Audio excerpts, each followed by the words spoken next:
عبدالعزیز آل الشیخ جو اس وقت مفتی اعظم ہیں. توحید کی شرح لکھی ہے.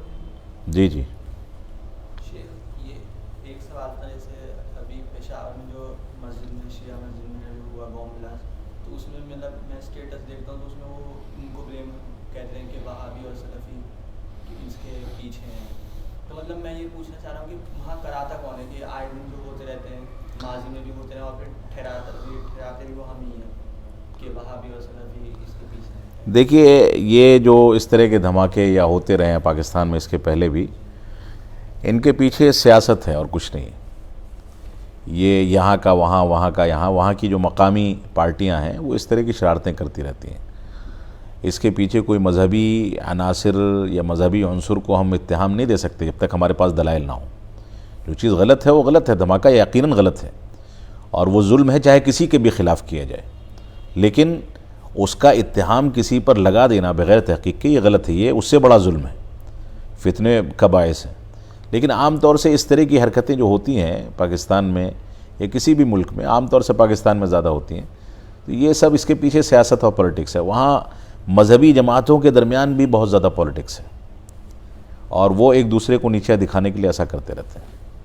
شاید تو نماز کے دوران اگر وہ وسفوٹ ہوا تو اس میں جو مارے گا وہ شہید کرائیں گے یا بعد کے ٹائم. بہرحال حادثے میں مارے گئے ہیں تو کہا جا سکتا ہے، لیکن وہ جزوی طور پر ہوں گے. وہ اس طرح کے شہید نہیں ہیں جو شہید میدان جنگ میں یا غزوے میں ہوتے ہیں. یہ عمومی لحاظ کے حادثات والے. یہ بسم اللہ الرحمن الرحیم. یہاں پر ابو یحییٰ یافعی صاحب کا پہلا سوال ہے: ہمارے اہل و عیال اور عوام کے اندر ہمارے اسلاف اور تاریخ سے آگاہی و دلچسپی کیسے پیدا کریں؟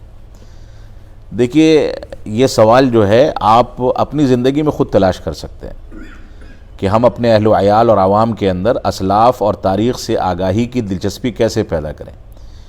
کسی بھی چیز میں آپ دلچسپی پیدا کرنے کے لیے کیا کرتے ہیں؟ آپ کے گھر میں شادی بیاہ ہے، لوگ شادی بیاہ میں شرکت کریں، آپ نے 1000 لوگوں کو کھانا بنوایا ہے.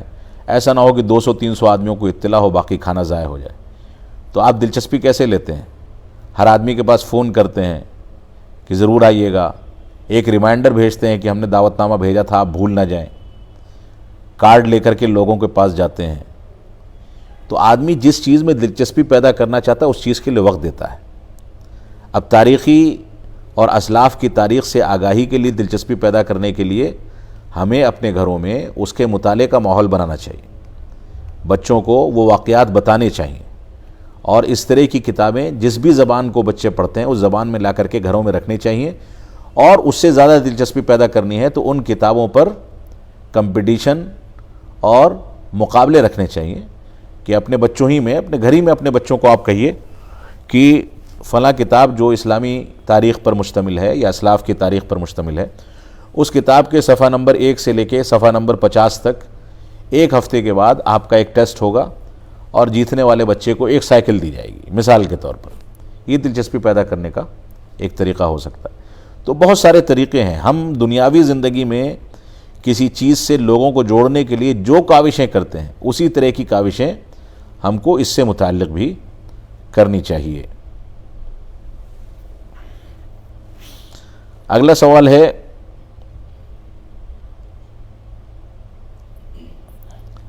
اعجاز احمد صاحب کا. کہہ رہے ہیں کہ اگر کوئی عورت طلاق خود سے لے لیتی ہے تو ان کی شادی کتنے دن میں ہو سکتی ہے؟ دیکھیے، خود سے لے لیتی ہے طلاق، اس کو خلا کہا جاتا ہے اگر عورت لیتی ہے.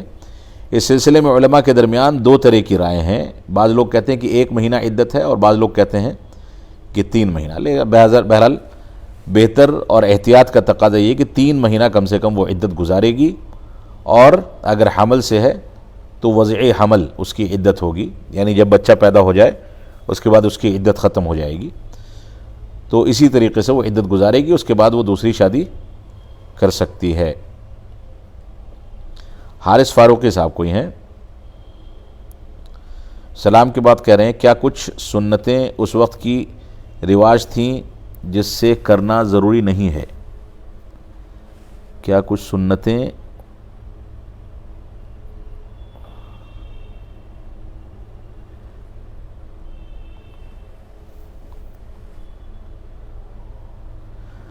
اچھا، کچھ سنتیں ایسی ہیں جو پہلے کے دور کی رواج تھیں جسے کرنا ضروری نہیں ہے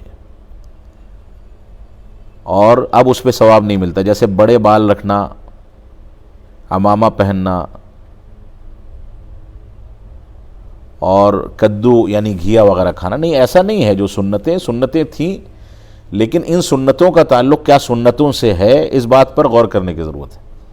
بڑے بال رکھنے سے مراد اللہ کے نبی صلی اللہ علیہ وسلم کی سنت جو تھی، یعنی آپ پیچھے کی طرف بال جھاڑ کر کے کان کی لو تک یا کان کی لو سے تھوڑا سا نیچے تک بال رکھتے تھے، جس کو زلفی بال کہا جاتا ہے.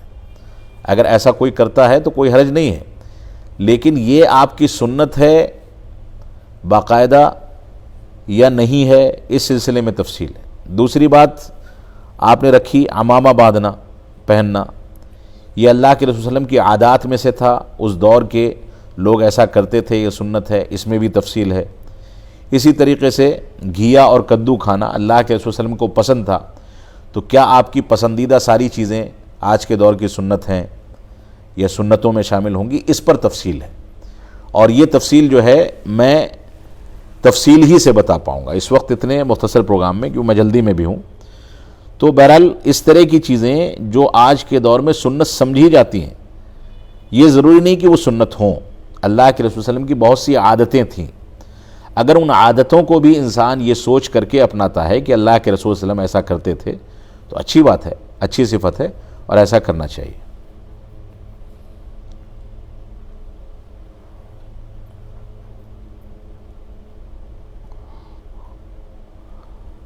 مکی صفوان صاحب پوچھ رہے ہیں اتر پردیش الیکشن میں آپ کی رائے کس کو ووٹ دینے کی؟ جب میں کھڑا ہوں گا تب مجھے دیجیے گا. محمد شمیم صاحب سلام کے بعد کہہ رہے ہیں شیخ، کیا اگر کسی کی تجوید صحیح نہیں ہے یا تجوید میں غلطی کرتا ہے تو کیا گنہگار ہوگا؟ دیکھیے، تجوید کا تعلق دو طرح کی چیزوں سے ہے. تجوید کے وہ قواعد جو قرآن مجید کی تلاوت کو خوبصورت بنانے کے لیے وضع کیے گئے ہیں، جیسے غنہ ہے، اظہار ہے، مد ہے. ان چیزوں کے بارے میں اصل یہ ہے کہ یہ واجب نہیں ہے، یہ بعد کے دور کی وضع کردہ چیزیں ہیں جس کو اپنانے سے انسان کو قرآن مجید کی تلاوت کو خوبصورت بنانے میں آسانی ملتی ہے، ایک راستہ ملتا ہے. اسی وجہ سے شیخ ابن باز رحمۃ اللہ علیہ فرماتے ہیں کہ تجوید یہ کوئی شرعی علم نہیں ہے، بس ایک ذریعہ ہے قرآن مجید کو ٹھیک پڑھنے کا. اب جہاں تک مسئلہ یہ ہے کہ کوئی آدمی اگر تجوید کا اعتبار نہیں کرتا ہے اور ایسا جان بوجھ کر کے کرتا ہے تو وہ گنہگار ہو سکتا ہے.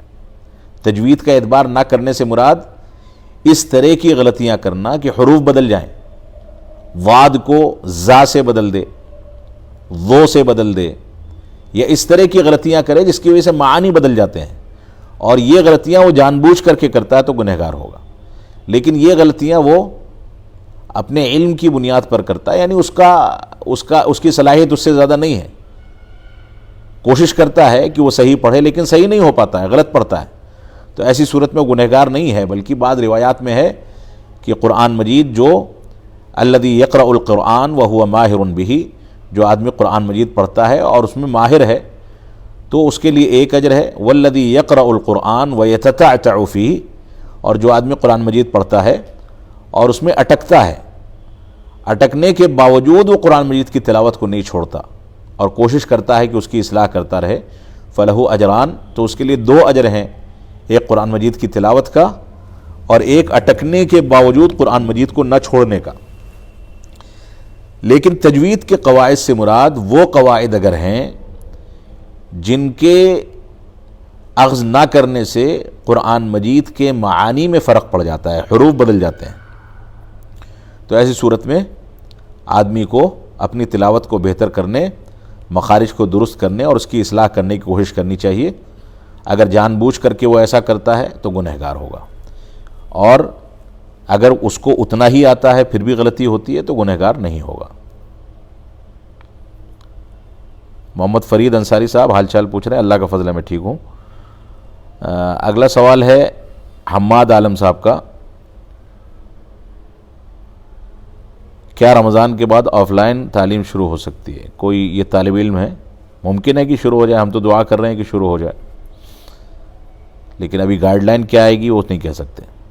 حارث فاروقی صاحب، قرآن کی شارٹ تفسیر کس کتاب سے پڑھنا چاہیے اردو اور انگلش لینگویج میں؟ دیکھیے شارٹ تفسیر میں آپ جوناگڑھی صاحب کی جو ترجمہ ہے اور حافظ صلاح الدین یوسف صاحب کی تفسیر احسن البیان، عوامی سطح پر سمجھنے کے لیے یہ تفسیر بہتر ہے، اگرچہ کچھ خطائیں اس میں کہیں کہیں اہل علم نے ذکر کی ہیں، یا امکان اس بات کا ہو سکتا ہے کیونکہ خطا سے صرف رب کائنات پاک ہے، تو ایسی صورت میں، اور اللہ کے رسول صلی اللہ علیہ وسلم پاک ہیں، تو ایسی صورت میں، لیکن بہرحال موجودہ تفاسیر میں احسن البیان سب سے بہتر تفسیر ہے، اس کو عوام کو پڑھنا چاہیے، اپنے پاس رکھنا چاہیے۔ اور اس کے علاوہ تفسیر کی مختصر کتابیں جیسے تفسیر ابن کثیر کا مختصر ورژن علماء کرام نے بہت اختصار کے ساتھ تیار کیا ہے، مختصر تفسیر ابن کثیر یا اس طرح کی، تو وہ کتاب بھی مناسب ہے، اس کو بھی لیا جا سکتا ہے۔ تفسیر ابن کثیر کا اردو ترجمہ یا انگریزی ترجمہ بھی رکھا جا سکتا ہے، وہ بھی موجود ہے، تھوڑا سا تفصیلی ہے، اس میں وقت لگانا پڑے گا، لیکن وہ زیادہ بہتر ہے۔ انگریزی اردو دونوں میں اس کے ترجمے موجود ہیں۔ زہیب اقبال صاحب،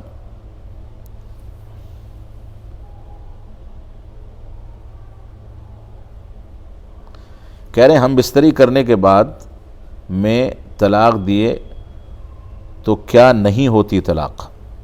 دیکھیے یہاں پر مسئلہ جو ہے وہ آپ نے دوسرے طرح سے گھما کر کے پوچھا ہے۔ طلاق کا جو اصل طریقہ ہے اس کو سمجھ لیں گے تو آپ کا مسئلہ آپ کو سمجھ میں آ جائے گا۔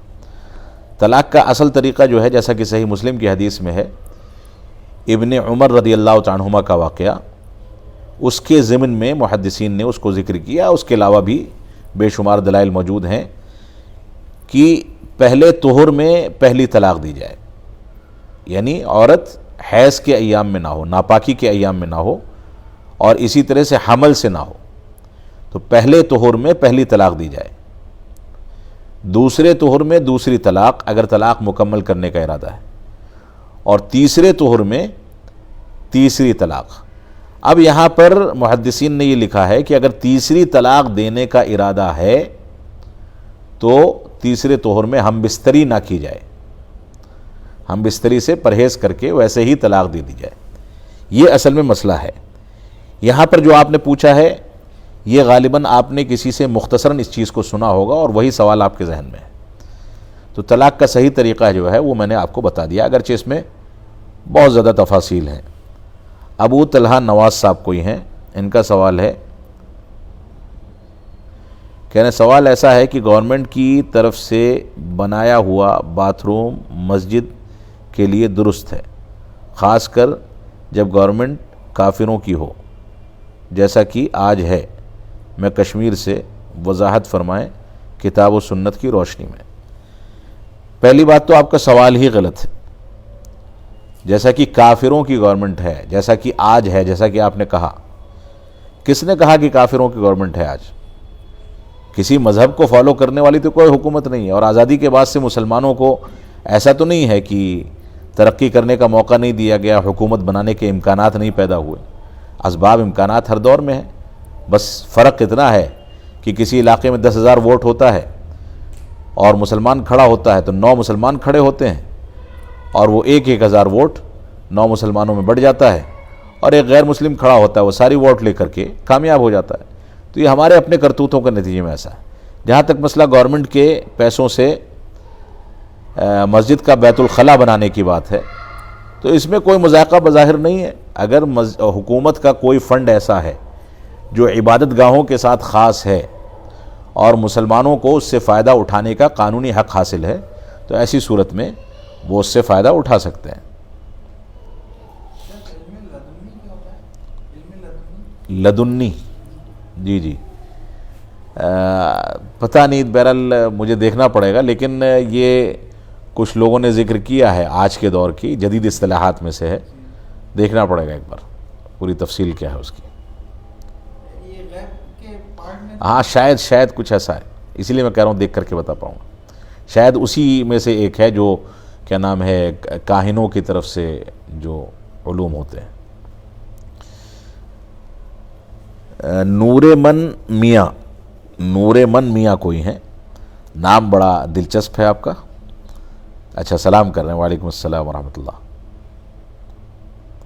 اگلا سوال ہے ابو محمد نیپالی صاحب کا. کہہ رہے ہیں سلام اور دعا دینے کے بعد نہانے سے پہلے اگر کوئی وضو کرنا بھول گیا تو کیا نہانے کے بعد دوبارہ وضو کرنا ضروری ہے؟ جی بالکل، نہانے سے پہلے وضو کرنا یہ اللہ کے رسول صلی اللہ علیہ وسلم کی سنتوں میں سے ہے. یعنی آپ جب غسل واجب کرتے تھے، غسل جنابت کرتے تھے تو پہلے وضو فرماتے تھے اور اس کے بعد غسل کرتے تھے، اور غسل کرنے کے بعد اخیر میں اپنے مبارک پیروں کو دھوتے تھے. یہ طریقہ ہوتا تھا اللہ کے رسول صلی اللہ علیہ وسلم کا وضو کرنے کا یا غسل. ہاں سب سے پہلے ہاتھ اور شرمگاہ دھو کر کے اس کے بعد وضو کریں، وضو کرنے کے بعد غسل کریں، اور اس کے بعد اخیر میں دروازے کے پاس پہنچ کر کے پیر دھوئیں. پیر دھونے کا مقصد اصل میں کیا ہوتا تھا، اس دور میں پانی بہنے کا، نکاسی کا اس طرح کا امکان نہیں ہوتا تھا، تو دروازے کے پاس آ کر کے پیر دھوتے تھے تاکہ اس پہ سے ناپاکی چلی جائے. تو یہ طریقہ ہوتا تھا. اب نہانے سے پہلے کوئی وضو کرنا بھول گیا تو نہانے کے بعد کرنا پڑے گا اس کو، کیونکہ نہانا وضو کے لیے کافی نہیں، نہانا وضو کے لیے کافی نہیں ہے. بعض علماء احناف کہتے ہیں کہ اگر کسی نے وضو کی نیت سے پانی میں ڈبکی لگا لی تو وضو ہو جائے گا، جبکہ ایسا کہنا غلط ہے. اصل یہ ہے کہ وضو کی نیت سے اعضائے وضو کو اسی ترتیب پر دھویا جائے گا جو ترتیب شریعت نے ذکر کی ہے، وہی اصل وضو ہے. لہٰذا وضو کی نیت سے وضو کی ترتیب پر اعضائے وضو کو دھونا یہ ضروری ہے. اب پہلے بھول گئے تو بعد میں کرنا ہوگا. شیخ اگر کیا بولتے ہیں وضو بنانا ہے مطلب غسل خانے میں، تو پھر اس کے لیے کپڑے جو ہیں وہ ناپ کے پہننے پڑیں گے نہیں؟ جی جب غسل کرنے کے لیے جائے گا بندہ تو غسل خانے میں اکثر نیکٹ ہی ہاں رہتے ہیں، اب اس میں وہ اس حالت میں وضو بنائے گا یا پھر نہیں، کوئی فرق، اس سے وضو کا کوئی تعلق نہیں، کوئی فرق نہیں، نہیں اس سے وضو کا کوئی تعلق نہیں ہے، کوئی تعلق نہیں ہے. اگرچہ ہاں ویلڈ رہے گا، اگرچہ بہتر یہ ہے کہ آدمی کچھ ہلکا سا کپڑا باندھ کر کے غسل کیا کرے، افضل اور بہتر طریقہ یہی ہے.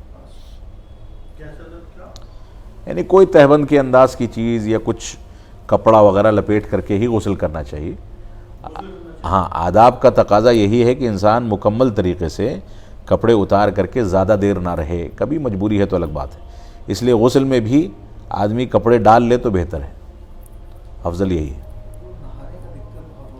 ہاں ٹھیک ہے، لیکن وہ گمچھا وغیرہ جو پہلے کے دور میں چلتا تھا، ہلکا سا کپڑا ہے اس کو ڈال لیا اور اس کو ڈھیلا کر کے صابن وغیرہ لگایا، پھر اوپر سے پانی ڈال دیا، اس کو جھڑک کر کے پھیلا دیا. پہلے کے تو لوگ ایسے نہاتے تھے. ہاں تو اتنا کر سکتے، عادت ہم نے ختم کر دی اس لیے نہیں ہو پاتا. یہ عادت اگر رہے گی تو کوئی مسئلہ نہیں. اگلا سوال ہے مکی صفوان صاحب کا.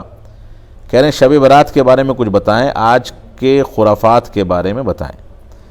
شب برات کوئی چیز نہیں ہے، شب برات کوئی چیز نہیں ہے. جو 15 شعبان کو، آج شعبان کی پہلی تاریخ تھی، تو آج کے لحاظ سے 15 دن کے بعد، 14 دن کے بعد جو شب آئے گی اس کو شب برات کے نام سے یاد کیا جاتا ہے. اس میں ہزاری نماز لوگ پڑھتے ہیں، قبرستان کی زیارت کرتے ہیں اور کہتے ہیں کہ اسی میں سارے گناہ معاف ہو جائیں.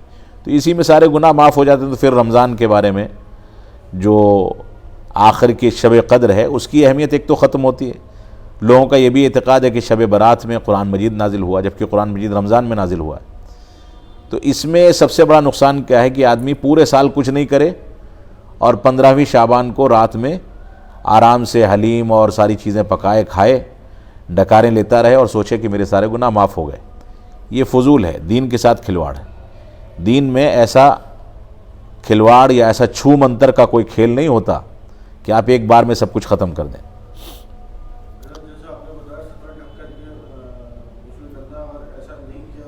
نہیں گناہ نہیں ہے، گناہ نہیں ہے. بہتر یہ ہے کہ آدمی ایسا کرے، اگر نہیں کیا تو گنہگار نہیں ہوگا. اس وضو سے نماز ہو جائے گی؟ جی جی بالکل بالکل. ابو وقاص سلفی صاحب، ان کا سوال ہے جمعہ کے دن زوال کے وقت نفل نماز پڑھنے کا کیا مسئلہ ہے؟ دیکھیے اصل تو یہی ہے کہ زوال کے وقت ہمیں نماز پڑھنے سے بچنا چاہیے، نفل نماز پڑھنے سے بچنا چاہیے، لیکن کوئی سبب پیدا ہو گیا، مثال کے طور پہ زوال کے وقت آپ مسجد میں داخل ہوئے، اب تحیۃ المسجد آپ کو پڑھنی ہے تو پڑھ سکتے ہیں، اس میں کوئی مذاقہ نہیں، یا آپ کی فرض نماز چھوٹی ہوئی ہے، زوال کے وقت آپ کو ہوش آیا، فجر کی نماز چھوٹی ہے تو زوال کے وقت پڑھیں گے، یا دن نکلتے وقت یا ڈوبتے وقت کوئی نماز قضا کرنی ہے فرض نماز تو کریں گے۔ اب جمعہ کے دن زوال کے وقت یا کوئی سا بھی دن ہو، زوال کے وقت نماز ادا کرنے کا جو مسئلہ ہے وہ اصل یہ ہے کہ اس وقت نماز نہیں ادا کرنی چاہیے، الا یہ کہ کوئی سبب پیدا ہو جائے۔ میرا اپنا اندازہ ہے کہ آپ کا سوال جو ہے وہ سعودی عرب کی بعض مسجدوں میں زوال کے وقت میں جمعہ کی نماز ادا کی جاتی ہے، سوال آپ کا شاید اس پر ہے۔ اس کی وجہ کیا ہے کہ وہاں کے علماء کا فتویٰ یہ ہے کہ زوال کے وقت اگر ہم خطبہ دیتے ہیں تو خطبہ جائز ہے، نماز جائز نہیں، تو وہاں کی بعض مسجدوں میں خطبہ زوال کے وقت شروع کر دیا جاتا ہے اور خطبے کو اتنا طویل کرتے ہیں کہ زوال ختم ہو جائے اور اس کے بعد نماز پڑھتے ہیں، ایسا کرتے ہیں بعض مسجدوں میں تاکہ دو مسجدوں کے وقت میں تھوڑا سا فرق ہو جائے، ایسا بعض جگہوں پہ کیا جاتا ہے، تو ان کے فتوے کے مطابق ایسا صحیح ہے اور میں سمجھتا ہوں کہ اس میں کوئی مذاقہ نہیں۔ سہولت کے حساب سے مسجد میں جو اوقات نماز کے وہ چینج کریں، بالکل کر سکتے ہیں عوام کی سہولت کے لحاظ سے، اگرچہ عشاء کی نماز کے علاوہ بقیہ نمازیں اول وقت پڑھنا افضل ہے، تو تھوڑا بہت یہاں کی دوسری مسجدوں میں اول وقت میں ہی ہر جگہ ہو، 5-7 منٹ کا 10 منٹ کا فاصلہ کر لیں کہ دکان والے ہیں، فجر میں تو کوئی مسئلہ ہی نہیں ہے، دوسری نمازوں میں مسئلہ ہوتا ہے، اب دکان والے ہیں، 2 لڑکے کام کر رہے ہیں، ایک مسجد میں چلے جائیں دکان اتنی دیر بند رہے گی، اگر دونوں کھولنا چاہتے ہیں تو ایک لڑکا کسی دوسری مسجد میں، دوسرا کسی دوسری مسجد میں پڑھ لے، نماز کے وقت کا 10-20 منٹ کا فرق ہو تو اس سے لوگوں کو آسانی ہو سکتی ہے، کوئی حرج نہیں ہے اس میں۔ حارث فاروقی صاحب، کیا ایک ہی مسئلے کے لیے 2 بار استخارہ کیا جا سکتا ہے اگر اسے پہلے استخارے میں کچھ سمجھ یا مطمئن نہ ہو پا رہا ہو؟ دیکھیے اگر آپ نے استخارہ کیا اور آپ مطمئن نہیں ہو پا رہے تو اس کا مطلب آج استخارہ کرنے کے اہل نہیں ہیں، دوسری بار آپ کریں گے تو ہو سکتا ہے آپ کل یہ پوچھیں کہ میں 3 بار ایک ہی مسئلے پر استخارہ کروں، پھر اگلے ہفتے میں ہو سکتا ہے آپ یہ پوچھیں کہ 4 بار کروں، تو اطمینان جو ہے وہ اگر انسان کا زائل ہو گیا، اس کو کسی چیز پر اعتماد نہیں ہوتا تو یہ اعتماد آدمی کو کہیں تک بھی لے جا سکتا ہے، بد اعتمادی جو ہے، تو استخارہ پہلے آدمی کو کرنا چاہیے ایسی صورت میں جب وہ ہر طرف سے رائے مشورے کے بارے میں کوئی فیصلہ نہیں کر پا رہا کہ ان دونوں جائز امور میں سے کون سی چیز اختیار کی جائے، اور اگر استخارہ کرنا ہے تو انسان باقاعدہ مضبوط استخارہ کرے، مضبوط استخارے سے مراد ذہن پوری طرح سے استخارے کا بنا لے اور اس کے بعد اللہ کے حوالے ہو کر کے 2 رکعت نماز ادا کرے اور اس کے بعد وہ دعائے استخارہ پڑھے اور خاموش ہو کر کے بیٹھ جائے، جو دل میں آتا ہے وہ کرے۔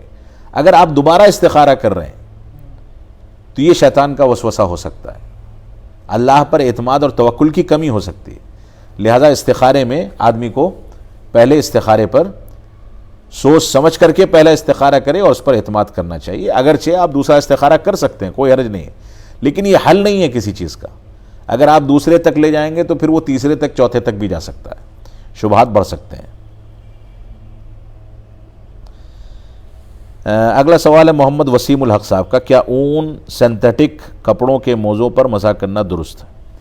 جی مسح کرنا درست ہے، کوئی مسئلہ نہیں ہے، سنتھیٹک کپڑا ہو یا اون ہو، نائلون ہے، اس طرح کے کپڑے جو ہیں مسح کر سکتے ہیں، مسح ہر طرح کے موزے پر ہے، اس میں کوئی مذائقہ نہیں، الا یہ کہ موزہ ایسا ہو جس میں پیر نظر آتا ہو تو نہیں کر سکتے۔ عمیر خالد صاحب، ان کا سوال ہے اگر فیملی میں کوئی جینیٹک بیماری ہے جیسا کہ ڈائبٹیز یا دل کی بیماریاں جو کہ اگلی نسل میں بھی آ جاتی ہیں تو کیا ایسے میں تایا چاچا کے بچوں کا آپس میں شادی کرنا صحیح رہے گا؟ شریعت میں اس پر کوئی حکم ہے؟ کیا اس بنیاد پر رشتہ منع کر سکتے ہیں؟ دیکھیے شریعت اس سلسلے میں خاموش ہے، ہمیں اپنی زندگی کا فیصلہ شریعت کے دائرے میں رہتے ہوئے کرنا ہے۔ جینیٹک بیماریاں اگر کسی فیملی میں ہیں اور ڈاکٹر یہ مشورہ دیتا ہے کہ آپس کی شادیوں سے یہ بیماریاں ایک دوسرے میں منتقل ہو سکتی ہیں، تو بالکل منع کیا جا سکتا ہے، پرہیز کیا جا سکتا ہے۔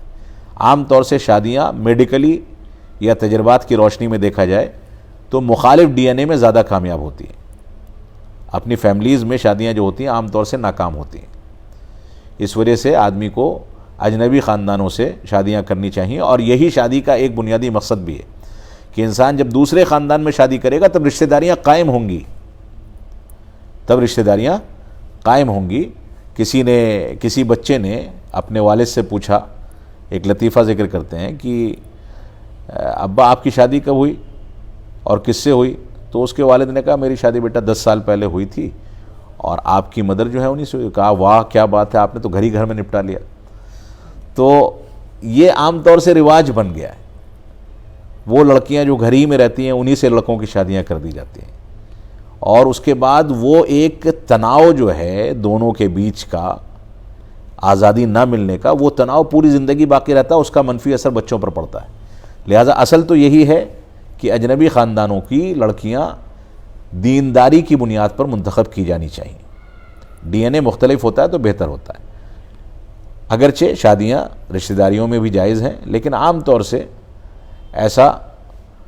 بعض ایسی بیماریاں بھی ہیں جو آپس کے خاندانوں میں شادی کرنے کے نتیجے میں پیدا ہوتی ہیں۔ آج کے دور میں کچھ ایسی بیماریاں بھی چل رہی ہیں جو لاکھ لوگوں میں ایک آدھ بچوں کو ہوتی ہے، اور وہ ہوتی کس وجہ سے ہے؟ سیم ڈی این اے میں شادی کرنے کی وجہ سے۔ لہٰذا میڈیکلی بنیاد پر اس بات کی گنجائش موجود ہے کہ ہم معذرت کر لیں، منع کر دیں، دوسرے رشتے قائم کیے جائیں، کوئی حرج کی بات نہیں ہے۔ کیا پہلے ایسا ہوا کرتا تھا کیا پہلے جو آج بڑھتے جا رہی ہے کہ آپس میں شادیوں کی وجہ سے یہ چیزیں ہو رہی ہیں، تو پہلے کبھی کسی نہیں ایسا ہوا نہیں، عام طور سے ہوا نہیں۔ پہلے کے دور میں یہ چیزیں زیادہ ظاہر نہیں ہو سکیں، اور پہلے کے دور میں آپ دیکھیں تو اللہ کے رسول صلی اللہ علیہ وسلم اور صحابہ اکرام کی رشتہ داریاں آپس میں تھیں اور آپس میں شادیاں ہوا کرتی تھیں، لیکن وہ دور ایک محدود دور تھا اس ناحیے سے اگر دیکھا جائے۔ اور دوسری بنیاد یہ ہے کہ اس دور میں رشتہ داریوں کی بنیاد پر شادیاں نہیں تھیں، اگرچہ وہ رشتہ داریوں میچ ہو جاتی تھیں۔ اس نزاکت کو سمجھیں، یعنی دیندار لڑکی تلاش کرنی ہے۔ اب ہوتا ایسا تھا کہ رشتہ داریوں میں جو تربیت ہے وہ اتنی مضبوط ہوتی کہ دیندار لڑکیاں رشتہ داریوں ہی میں ملتی تھیں، لہٰذا اس میں شادیاں ہو جاتی تھیں۔ آج کے دور کے لحاظ سے آدمی دوسری جگہوں پر تلاش کرے، کوئی مذاقے کی بات نہیں ہے اس میں، یہ اپنا اختیار ہے، اس میں آدمی اپنے فیصلے لے سکتا ہے، ڈاکٹر سے مشورہ کر کے، اپنے تجربات کی بنیاد پر، ماضی کے رشتہ داریاں جو قائم کی گئی ہیں ان کے نتائج کی بنیاد پر، آدمی اپنے تجربے کی بنیاد پر ایسا کر سکتا ہے، کوئی مذاقہ نہیں ہے اس میں۔ فرید انصاری صاحب کہہ رہے ہیں جنازے کی نماز غائبانہ اکیلے پڑھ سکتے ہیں کوئی آدمی؟ دیکھیے غائبانہ کے بارے میں اصل یہی ہے، جیسا کہ میں سمجھتا ہوں، اللہ اعلم بالصواب، اگرچہ علماء کے درمیان اس سلسلے میں اختلاف ہے۔ بعض علماء کہتے ہیں کہ جنازے غائبانہ اسی شخص کی پڑھی جا سکتی ہے جس شخص کی جنازے کی نماز نہ ہوئی ہو، یعنی کسی ایسی جگہ پر فوت ہوا ہو جہاں پر جنازہ نہ ہونے کا امکان ہے تو اس کی غائبانہ کی نماز جنازہ پڑھی جائے گی۔ جس کی جنازے کی نماز ہوئی ہے اس کی غائبانہ نماز جنازہ نہیں پڑھی جانی چاہیے، اللہ اعلم، اگرچہ بڑے علماء میں دونوں طرح کے گروپ موجود ہیں۔ میں جس مسئلے سے مطمئن ہوں وہ یہی ہے کہ اگر نماز جنازہ پڑھی گئی ہے تو غائبانہ نہ پڑھی جائے، اللہ اعلم۔ اب جہاں تک مسئلہ ہے کہ غائبانہ یا نماز جنازہ اکیلے پڑھنا یا جماعت سے پڑھنا، یہ ایک مستقل مسئلہ ہے۔ اگر غائبانہ کے جواز کی بات ہے تو اکیلے بھی پڑھ سکتے ہیں اور جماعت سے بھی پڑھ سکتے ہیں، عدم جواز کی بات ہے تو نہ اکیلے پڑھ سکتے ہیں نہ جماعت سے پڑھ سکتے ہیں۔ لیکن البتہ یہ ہے کہ اگر ہم جنازے میں نہیں پہنچ سکے تو جنازہ پڑھنے کی گنجائش موجود ہے۔ کیسے؟ جب ہم کبھی جائیں اس علاقے میں جس علاقے میں اس آدمی کی تدفین ہوئی ہے، 1 مہینہ گزر گیا ہو، 1 سال گزر گیا ہو، کوئی مسئلہ نہیں ہے، تو اس کی قبر کے پاس جا کر کے جنازے کی نماز ہم پڑھ سکتے ہیں۔ اس کا قبرستان میں اس کا تذکرہ اللہ کے رسول صلی اللہ علیہ وسلم سے ملتا ہے۔ جب ایک جھاڑو لگانے والی خاتون بڑھیا تھی، اس کی وفات ہو گئی تو صحابہ کرام نے اس کے مسئلے کو ہلکا سمجھا اور لے جا کر کے تدفین کر دی جنازہ پڑھا کر کے. اللہ کے رسول صلی اللہ علیہ وسلم کو خبر نہیں کی. آپ نے پوچھا کہ وہ عورت نظر نہیں آ رہی, تو صحابہ کرام نے کہا کہ اس کی وفات ہو گئی, اس کی ہم نے تدفین کر دی. تو آپ ناراض ہوئے اور کہا کہ مجھ کو لے کر کے چلو, اس کی قبر دکھاؤ. جب آپ اس کی قبر کے پاس پہنچے تو آپ نے وہاں پر جنازے کی نماز ادا کی. لہٰذا اب آدمی قبرستان میں جا کر کے قبر کے سامنے کھڑا ہوگا, گویا قبر کو جنازے کی چارپائی کی شکل میں سمجھے گا اور اسی طریقے سے نماز ادا کرے گا جیسے جنازے کی نماز ادا کی جاتی ہے.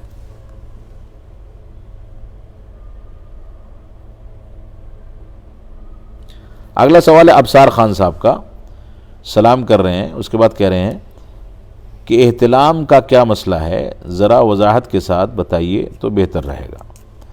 اب اس میں اور کیا وضاحت کریں گے, احتلام کا جو مسئلہ ہے. احتلام اصل میں کہا جاتا ہے انسان کو رات کے خواب میں یا دن کی بیداری میں اس کی شرمگاہ سے منی کا خارج ہونا. منی سے مراد وہ پانی ہے جو اچھال کے ساتھ انسان کی مرد کی شرمگاہ سے نکلتا ہے. عورتوں کو بھی ہوتا ہے یہ احتلام, مردوں کو بھی ہوتا ہے. لذت کے ساتھ, خواہش کی تکمیل کے ساتھ, اچھال کے ساتھ یہ پانی نکلتا ہے تو احتلام ہے. اس کے بعد غسل واجب ہو جاتا ہے. اب یہ خواب کی حالت میں ہو, بیداری کی حالت میں ہو, وسوسے میں ہو, کسی بھی صورت میں ہو, اس میں غسل واجب ہوگا, غسل واجب ہو جائے گا.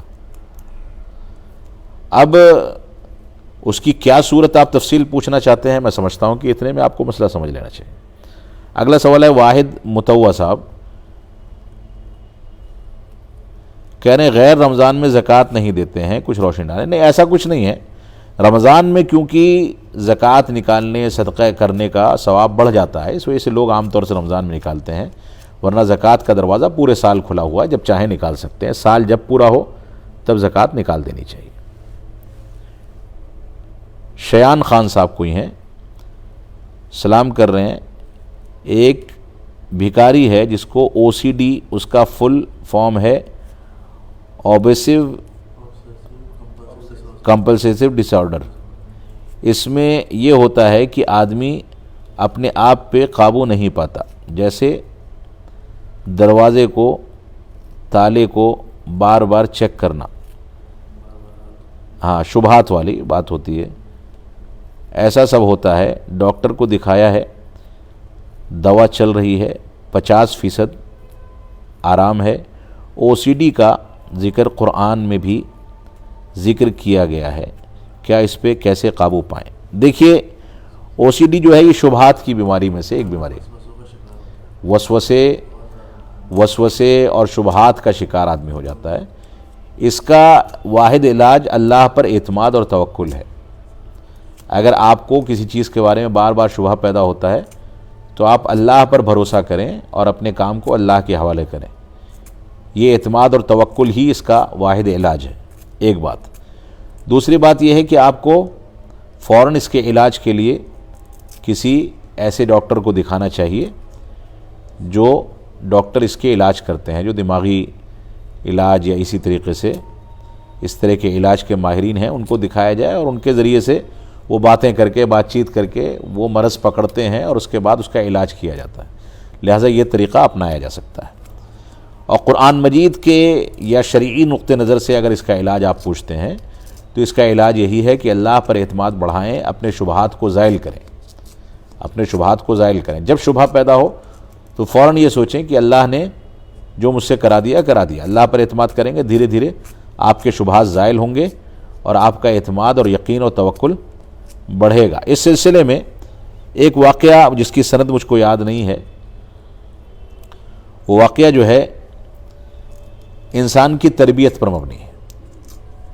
کسی محدث کے پاس ایک سوال کرنے والا آیا اور اس نے یہ کہا کہ مجھ کو وسوسے اور شبہات کی بیماری ہے, میں بار بار وضو کرتا ہوں, وضو کر کے جیسے ہی نکلتا ہوں ایسا لگتا ہے کہ میں نے وضو نہیں کیا, میں پھر جیسے جا کے وضو کرتا ہوں ایسا لگتا ہے وضو زائل ہو گیا.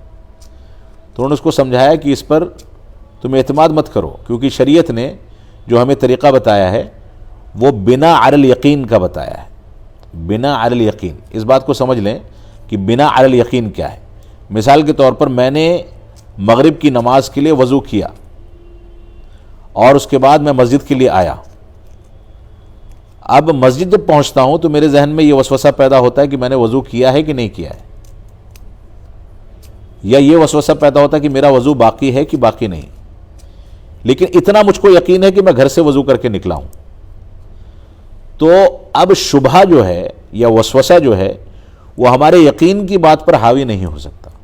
شریعت کس پر فیصلہ کرتی ہے کہ اگر آپ کو اس بات پر یقین ہے کہ آپ نے گھر سے نکلتے ہوئے وضو کیا ہے, تو اگر آپ کو راستے میں شک ہوا کہ میرا وضو ٹوٹ گیا ہے تو آپ کا وضو ٹوٹا نہیں مانا جائے گا, بلکہ وضو آپ باوضو مانے جائیں گے. اسی وجہ سے اللہ کے رسول صلی اللہ علیہ وسلم نے فرمایا کہ اگر کسی کے ذہن میں یہ وسوسہ آئے کہ میرا وضو باقی ہے کہ باقی نہیں ہے, تو تب تک وہ دوبارہ وضو نہ کرے جب تک یقین حاصل نہ ہو جائے کہ وضو ٹوٹ گیا ہے. اور یقین حاصل کرنے کی دو صورتیں بعض احادیث میں بتائی گئی ہیں کہ اس کو ہوا خارج ہوئی تو ہوا خارج ہونے کی عین کیفیت اس کو یاد ہو کہ واقعی میں خارج ہوئی ہے یا اس نے آواز سنی ہو ہوا خارج ہونے کی. جب اس کو یقین ہو گیا کہ وضو ٹوٹا ہے تبھی وضو ٹوٹے گا. صرف شبہے کی بنیاد پر یقین کے طور پر جو وضو کیا گیا وہ زائل نہیں ہو سکتا. لہذا اپنے یقین کو بحال کریں. تو وہ محدث جو تھے ان سے آ کر کے ان کا شاگرد بار بار پوچھتا تھا کہ مجھ کو وسوسہ ہوتا ہے کہ میرا وضو باقی ہے کہ باقی نہیں. تو انہوں نے اس کو سمجھایا کہ یقین بنا علی الیقین کیا جائے, یقین پر اعتماد کیا جائے, شبہات پر اعتماد نہ کیا جائے.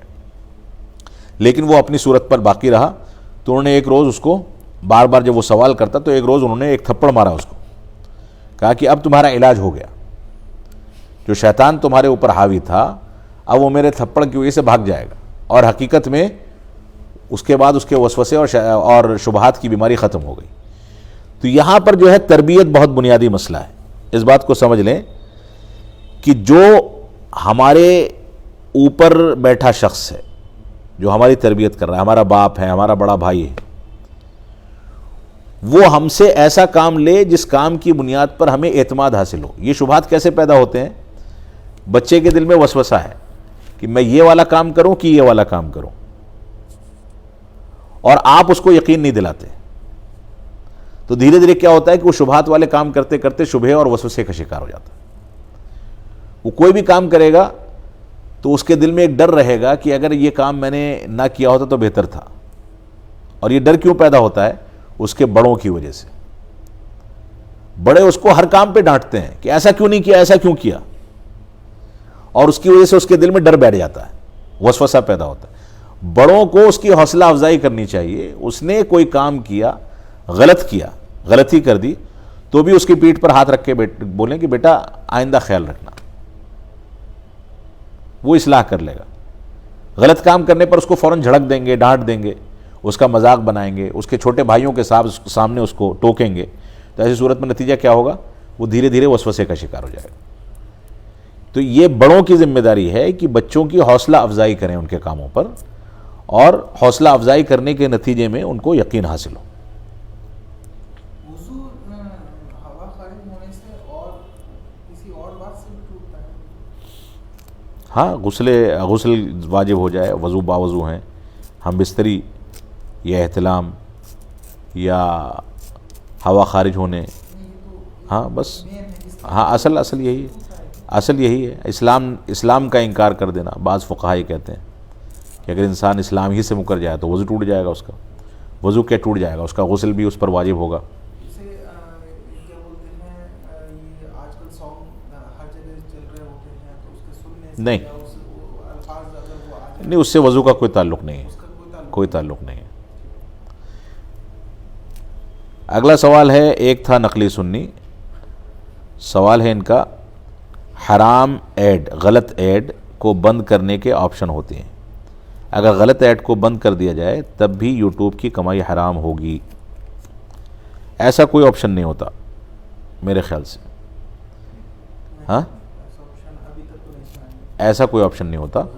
ایڈ کو بند کرنے کا آپشن ہوتا ہے یوٹیوب پر, جو پہلے ہوتا تھا. ابھی تو وہ بھی شاید میرے خیال سے نئی اسکیم جو آئی ہے اس میں تو وہ بھی ختم ہو گیا.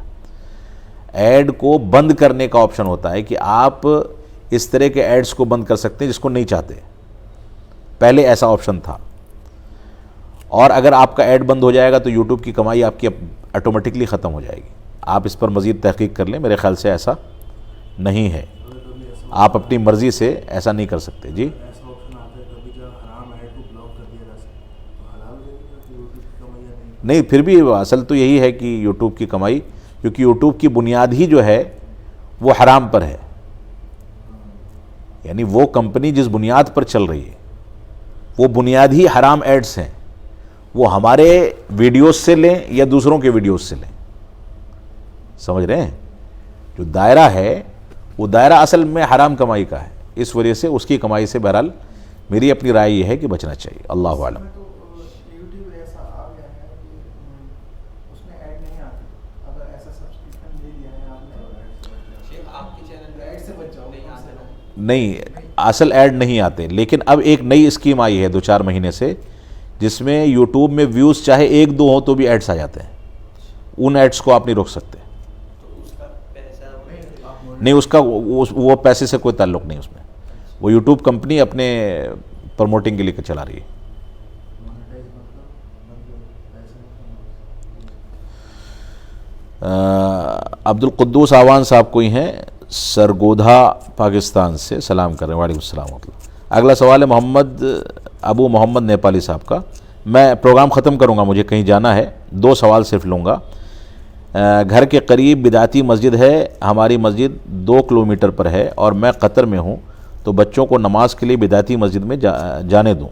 اس مسجد میں بلند آواز سے قیام کر کے درود پڑھتے ہیں. دیکھیے، اصل یہ ہے کہ مسلمانوں کا کوئی بھی فرقہ ہو، رافضہ کے علاوہ، اصل یہ ہے کہ ان کے پیچھے نماز درست ہے، الا یہ کہ ہمیں پہلے سے علم ہو جائے کہ امام شرک اکبر کرتا ہے یا بدعت مکفرہ کرتا ہے، تو ایسی صورت میں ہم بچیں گے. اور اس مسجد کے امام کی صورت اگر ایسی ہے کہ وہ شرک اکبر یا بدعت مکفرہ تک کے جرائم انجام دیتا ہے، تو اس کے پیچھے نماز پڑھنے سے پرہیز کریں، گھر میں جماعت بنائیں. اور اگر ایسا نہیں ہے تو اس کے پیچھے نماز پڑھنے دیں، کوئی مذاقے کی بات نہیں ہے. اگرچہ بچوں پر نظر رکھنے کی ذمہ داری آپ کی بڑھ جائے گی، ایسا نہ ہو کہ مسجد کا ماحول ان میں منتقل ہو جائے. اگلا اور آخری سوال، کیونکہ وقت نہیں ہے میرے پاس، بہت لمبا سوال ہو گیا اتفاق سے. یہ سوال ہے، شیخ آپ نے پی ایف آئی کے بارے میں کچھ بھی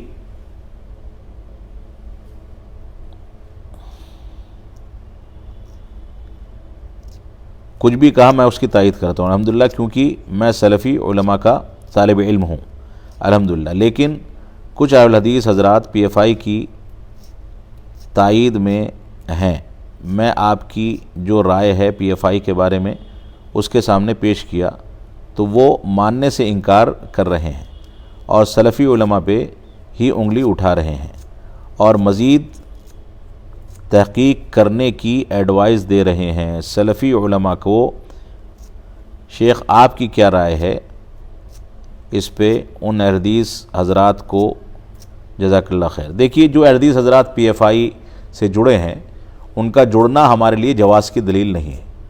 بہت سارے ایسے احادیث حضرات ہیں جو اخوان المسلمین اور جماعت اسلامی سے جڑے ہوئے ہیں، جبکہ جماعت اسلامی میں صحابہ کرام پر تنقیدیں عام سی بات ہے، صحابہ کرام پر لعن طعن کرنا عام سی بات ہے، رافضہ کا ساتھ دینا عام سی بات ہے، حکومت الہیہ کا تصور، قرآن مجید میں غلطیوں کا تصور، صحابہ کرام کے فیصلوں میں غلطیوں کا تصور، نہ جانے کون کون سی خرافات ہیں. بہت سارے احادیث ان سے بھی جڑے ہیں. وہ احادیث اگر ایسے احادیث ہیں اتنے کمزور ہیں کہ وہ جا کر کے پی ایف آئی اور جماعت اسلامی سے جڑنے کے محتاج ہیں، تو ان کو ان کی احادیثیت مبارک ہو. میں اس چیز کو صحیح نہیں مانتا. جہاں تک مسئلہ میری ویڈیو کا ہے پی ایف آئی کے بارے میں، تو وہ بنیادوں پر مبنی ویڈیو ہے. اس میں 3 چیزیں ذکر کی گئی ہیں. ایک تو یہ ہے کہ پی ایف آئی بین الاقوامی سطح پر اخوان المسلمین اور ہندوستان کی سطح پر جماعت اسلامی کے مکتب فکر سے نکلی ہوئی ایک تنظیم ہے جس کا تعلق ماضی میں سیمی سے بھی رہا ہے، اور پی ایف آئی اسی پر کام کرتی ہے. اور جن لوگوں سے نکلی ہوئی یہ تنظیم ہے ان لوگوں کا تعلق صحابہ کرام پر تنقید کرنے سے. ایک بات. دوسری بات، صحابہ کرام پر تنقید کرنے والوں کے ساتھ ان لوگوں کے ویڈیوز موجود ہیں، پی ایف آئی کے بڑے ذمہ داران کے. اجمیر درگاہ میں جہاں معاویہ رضی اللہ تعالیٰ عنہ کے خلاف محاذ چھیڑ رکھا ہے لوگوں نے، ان کے اوپر لعن طعن کی جا رہی ہے، ان کے ساتھ باقاعدہ ہار پہنانے، اٹھنے بیٹھنے، ان کے ساتھ ایگریمنٹ کرنے، اور ان لوگوں کے پی ایف آئی کی تعریف میں جو بیانات ہیں وہ ساری کی ساری چیزیں سوشل میڈیا پر موجود ہیں. اسی طریقے سے پی ایف آئی کے پیمفلیٹس اور اس کے ذمہ داران کے کتابوں میں نوٹس میں یہ چیز موجود ہے کہ وہ کہتے ہیں کہ ہم سلفی یا تبلیغیوں سے کوئی تعلق نہیں رکھتے، بلکہ ہمارا تعلق اس سے ہے، کیا نام ہے، فلسطین کی جو تنظیم کام کر رہی ہے ایران، حماس سے ہمارا تعلق ہے، جبکہ حماس ایران کا پروردہ ہے اور ساری دنیا میں غلط انداز کے خوارج کے مواقف اختیار کرنے کا بالکل واضح طریقہ ان کے ہاں موجود ہے۔ دوسری بات میں نے اپنی ویڈیو میں جو کہی ہے وہ ہے کہ پی ایف آئی کا تعلق، دوسری بلکہ تیسری بات، پی ایف آئی کا تعلق، پہلی بات یہ ہوئی کہ صحابہ کرام کے احترام سے ان کا کوئی تعلق نہیں ہے، دوسری بات یہ ہوئی کہ ان کا تعلق جماعت اسلامی یا اخوان المسلمین سے ہے کیونکہ اس سے نکلی ہوئی جماعت ہے، تیسری بات اس میں یہ کہی گئی کہ یہ خوارج کی فکر سے متاثر ہے۔ آپ ان کے موجودہ دور کے جو ذمہ داران ہیں ان کے ویڈیوز دیکھ سکتے ہیں، ان کے ویڈیوز میں جو ابھی ان کی تحریکیں چل رہی ہیں، جو 17 فروری سے ان لوگوں نے پورے ہندوستان میں جو ریلیاں نکالی ہیں، اس میں آپ ان کی تقریریں سن لیں، ان تقریروں میں صاف واضح ہے کہ خوارج کا موقف اختیار کر کے یہ بھڑکاؤ بیان دیتے ہیں اور باطل کا جواب یہ باطل طریقے سے دینے کی کوشش کرتے ہیں، تو وہ ساری چیزیں ثابت ہیں۔ مزید کسی کو تفصیل سے بات کرنی ہے تو اس سے ایویڈنس کے ساتھ بات کی جا سکتی۔ اسی پر میں اپنا پروگرام ختم کر رہا ہوں، بقیہ لوگوں کا جواب انشاءاللہ رات میں دے دیا جائے گا۔ میں معذرت چاہتا ہوں، اصل میں مجھے کہیں نکلنا ہے۔ وصلی اللہ علی نبینا محمد وعلی آلہ وصحبہ وسلم، والسلام علیکم ورحمۃ اللہ وبرکاتہ۔